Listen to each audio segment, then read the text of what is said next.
संतोष कुमार के खिलाफ अर्जी पर कब्जे का मुकदमा, कानूनी तौर पर खरीदारी। साबिका एमपी का दावा। बीआरएस कायद व साबिका रुकन राज्यसभा जी संतोष के खिलाफ अर्जी पर कब्जे का एक मुकदमा दर्ज हुआ।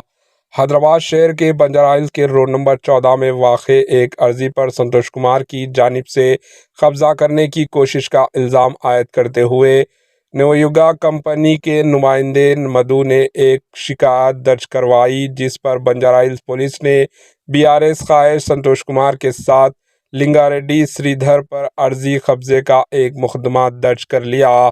शिकायत कुंदगान ने बताया कि सर्वे नंबर 129/54 में 1350 मुरब्बा गज ज़मीन को नवयुगा कंपनी ने खरीदे थी, लेकिन संतोष कुमार और दूसरों ने इस अर्जी को जाली दस्तावेज़ात डॉक्यूमेंट्स तैयार करते हुए इस पर कब्जे की कोशिश कर रहे हैं। कंपनी के नुमाइंदों ने 21 मार्च को इस सिलसिले में बंजारा हिल्स पुलिस स्टेशन में शिकायत दर्ज करवाई थी, जिस पर पुलिस ने इनके खिलाफ आईपीसी के मुख्तलिफ सेक्शंस 400, 471, 447, 120, B, 34 R&W के तहत मुकदमा दर्ज करते हुए तहकीकात का आगाज़ कर दिया।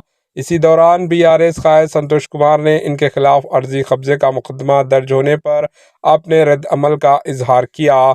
इन्होंने बताया, संतोष कुमार ने कहा कि शेखपेट की अर्जी को इन्होंने कानूनी तौर पर खरीदी थी। इन्होंने इस इल्ज़ाम को मुस्तरद कर दिया कि डॉक्यूमेंट्स में छेड़छाड़ करते हुए अर्जी पर कब्जा किया गया। इन्होंने कहा कि अगर इस अर्जी पर कोई तनाज़ा पाया जाता है तो पहले कानूनी नोटिस जारी करनी चाहिए। ये ना करते हुए पुलिस स्टेशन में रुजू होकर गैर कानूनी मुकदमा दर्ज करवाना मुनासिब नहीं है।